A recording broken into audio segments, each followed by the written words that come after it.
Para pemirsa, Wali Kota Medan Bobi Nasution resmi jadi kader Partai Gerindra Sumatera Utara.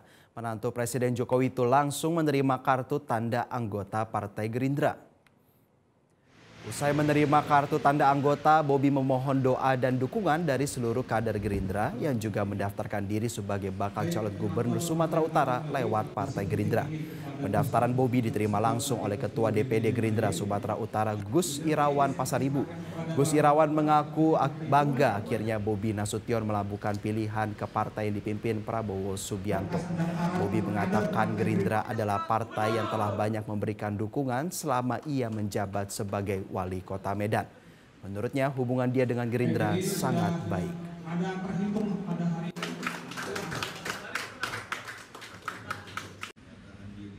Banyak masukan, banyak pembelajaran dari tokoh-tokoh Gerindra, banyak yang menyampaikan bagaimana seorang karakter pemimpin itu bisa dicerminkan. Jelajahi cara baru mendapatkan informasi. Download Metro TV Extend sekarang.